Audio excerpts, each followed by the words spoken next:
Welcome करती हूँ। इस वक्त जो खबर मैं आप तक पहुँचा रही हूँ उसका ताल्लुक इस रीजन से, एशिया से है। वैसे तो उसका ताल्लुक इंडिया से है, लेकिन इसका ताल्लुक पाकिस्तान से भी है क्योंकि इसका ताल्लुक एशिया से बनता है। और ख़बर ये है कि पहली बार एक एशियाई शख्स दुनिया का तीसरा अमीर तरीन शख्स बन गया।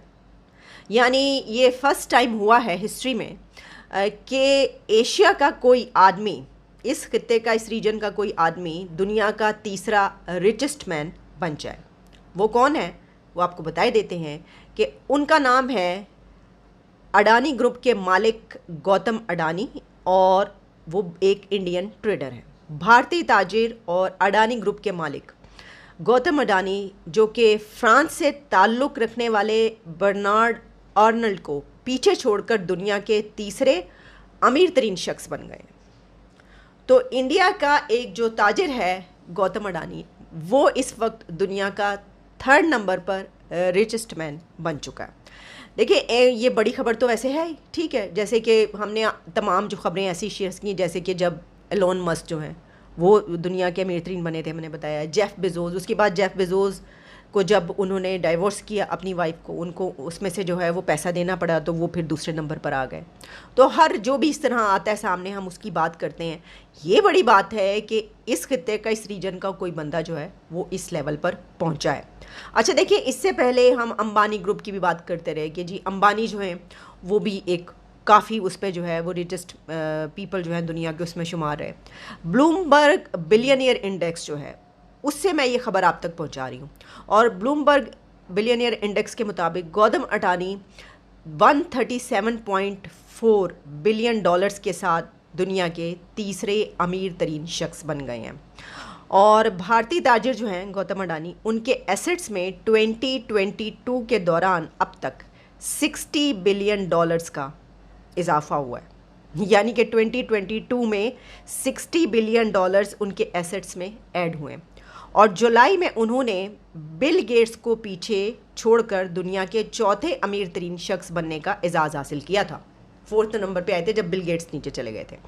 अच्छा, बिल गेट्स के बारे में मैं आपको बता दूं कि बिल गेट्स जो है वो खुद ही ये कह रहे हैं अब काफ़ी अरसे के वो दुनिया के अमीर तरीन अफराद की जो लिस्ट है उसमें से निकलना चाहते हैं। और यही वजह है कि उन्होंने अपनी दौलत का एक बड़ा हिस्सा चैरिटी में दे दिया है। कहा जाता है कि 50% से ज़्यादा उन्होंने अपनी चैरिटी के नाम कर दिया है, और अपने बेटे के लिए और बेटी के लिए जो है वो बहुत ही थोड़ा सा हिस्सा जो वो समझते हैं वो उन्होंने उसको अलग किया और उनको दे दिया, बाकी सब का सब चैरिटी में कर दिया। और ऐसे फलाही काम जो इस तरह के पूरी दुनिया में, जिस तरह के पोलियो के लिए वो जो बहुत काम करते हैं पूरी दुनिया में, और बहुत सारे, तो वो उन्होंने, और वो चाहते हैं, वो कहते हैं कि मैं इस लिस्ट में अपने और नहीं रहना चाहता। सही भी बात है, एक अरसे तक आप रहें तो बस ठीक है, काफ़ी है।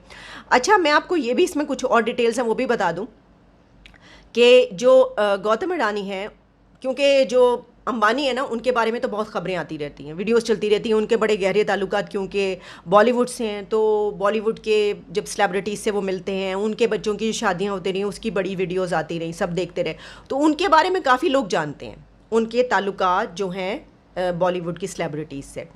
तो इस वजह से वो सब वीडियोस चलती रहती हैं, सोशल मीडिया पे सब देखते रहते हैं। और वैसे भी जो उनकी वाइफ है वो बहुत ज़्यादा इन है और काफ़ी एक्टिव नज़र आती हैं, इस वजह से भी। लेकिन जो गौतम अडानी, उनके बारे में कोई इतना ज़्यादा लोग जानते नहीं हैं, इसलिए लोग कह रहे हैं अच्छा ये क्या अंबानी से हैं, ये कौन है। तो मैं आपको ये बता दूं थोड़ी सी डिटेल कि इनके जो बिज़नेस हैं वो हैं जनाब, जो पोर्ट्स हैं वो एरोस्पेस, पोर्ट्स एरोस्पेस से लेकर थर्मल एनर्जी और जो कोल माइंस हैं उनसे उनके बिजनेसेस सारे जो है वो मुंसलिक है, अटैच है। और अडानी ग्रुप के बानी गौतम अडानी एशिया के अमीर तरीन शख्स भी हैं, यानी एशिया के वो अमीर तरीन शख्स हैं। एलोन मस्क की अगर हम बात करें तो वो 251 बिलियन डॉलर्स के साथ दुनिया के अमीर तरीन शख्स हैं इस वक्त। और जो अमेज़ोन के बानी, जैसा मैंने आपको बताया, जेफ़ बेज़ोस, वो 153 बिलियन डॉलर्स के साथ दूसरे नंबर पर हैं। और जो बर्नार्ड आर्नल्ड है वो 136 बिलियन डॉलर्स के साथ फोर्थ नंबर पे, जबकि बिल गेट्स 117 बिलियन डॉलर्स के साथ दुनिया के पांचवें अमीर तरीन शख्स हैं। तो जनाब, ये बताना आपको, वैसे तो कोई अमीर तरीन, मेरे अपने मुताबिक अगर आप पूछें तो अमीर तरीन शख्स होना मतलब क्या, अगर तो वो बंदा, मैं ये समझती हूँ कि बात तो बहुत बड़ी है कि आप अपनी स्ट्रगल से जो है वो वहाँ तक पहुँचते हैं और दुनिया के मतलब ये इस प्लेनेट के चंद रिचेस्ट मैन बन जाते हैं, बहुत बड़ी बात है। लेकिन अगर आप वो दौलत चैरिटी में इस्तेमाल नहीं कर रहे, लोगों के ऊपर इस्तेमाल नहीं कर रहे, तो फिर मैं ये समझती हूँ कि आपका कोई फ़ायदा नहीं है बनने का। लेकिन हम देखते हैं कि ऐसे लेवल पर जो भी पहुँचता है वो करता है चैरिटी, क्योंकि इसकी वजह मैं ये समझती हूँ कि शायद ये भी होती हो कि क्या करें इतनी दौलत का, अगर आप लोगों पे नहीं। और वैसे भी आप ये बात याद रखिएगा, आप जब तक तकसीम नहीं करेंगे ना तो तकसीम दर तकसीम होकर आप तक नहीं पहुँचेगी। यानी आप उसको जब तक उसका फ़्लो नहीं रहेगा तो फ़्लो आपकी तरफ भी नहीं आएगा।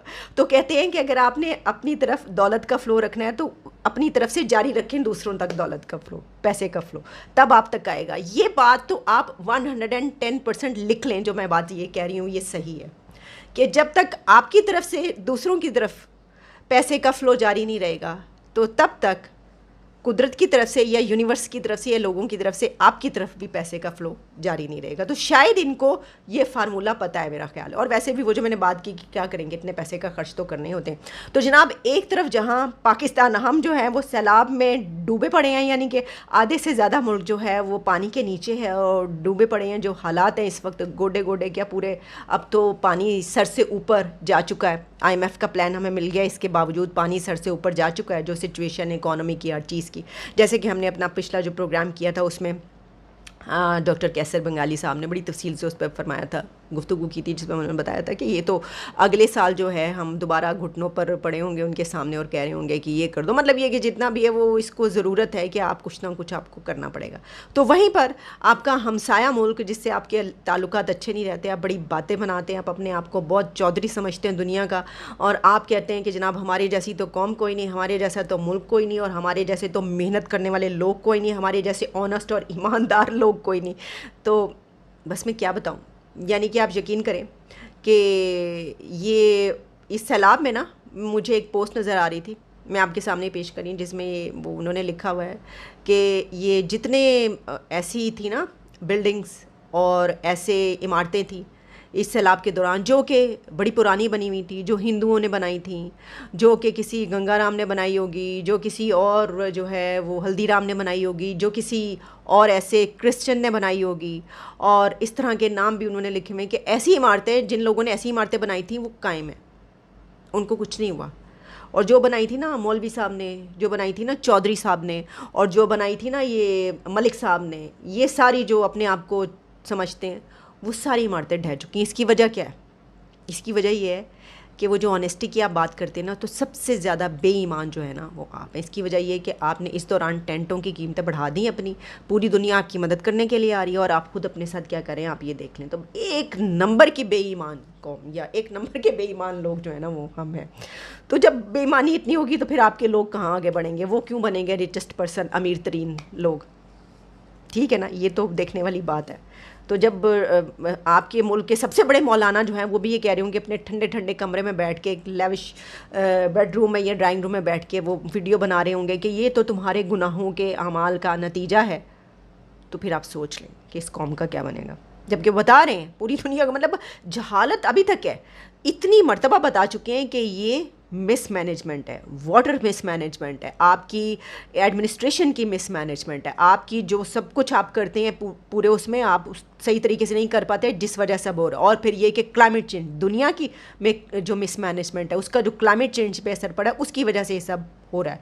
लेकिन हमारी जो है वो एक ही जगह पे बात अड़ी रहती है, हम उससे हटते नहीं हो, ये तो गुनाहों के नतीजा है, अमाल का नतीजा, और सारे गरीबों के यानी कि गुनाहों का अमाल का नतीजा। किसी अमीर को इससे कोई फ़र्क नहीं पड़ा, वो आराम से बैठे हुए तो यही मैं सोच रही थी कि इससे हमने बाहर नहीं आना।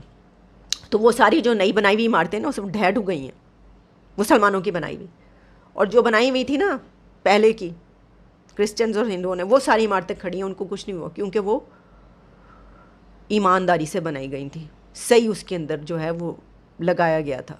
आप जब लगाएंगे ना उसके अंदर मतलब कि क्या, मिट्टी की जगह रेत, रेत की जगह मिट्टी, पत्थर की जगह ये, तो वो पैसा बचाने के लिए, तो फिर ऐसा ही होता है। चले बहुत बातें हो गई भी, मैंने बहुत ज़्यादा क्रिटिसाइज़ कर दिया। हम बात कर रहे थे रिचेस्ट पर्सन की। अच्छा, एक आखिरी बात मैं ये करूँगी कि मेरी अब ये भी ख्वाहिश है कि दुनिया की जो रिचेस्ट पर्सन है ना, अब कोई खातून भी हो, वैसे तो वो जो बिल गेट्स की वाइफ हैं, उन्होंने जब डाइवोर्स के नतीजे में उनको पैसा मिला था तो वो भी एक बड़ी उस पर आ गई थी कि बड़ी ये वाहिद खातून है जिनके पास इतना पैसा है और one of the most richest women. लेकिन कोई ऐसी खातून अब सामने आनी चाहिए, कोई बिजनेस वुमेन या कोई ऐसी पावरफुल वुमेन जो उसने अपनी स्ट्रगल से ये जिस तरह इन्होंने बनाया वो बनाया हो और वो भी उसमें शामिल हो, तो हमें बड़ी खुशी होगी।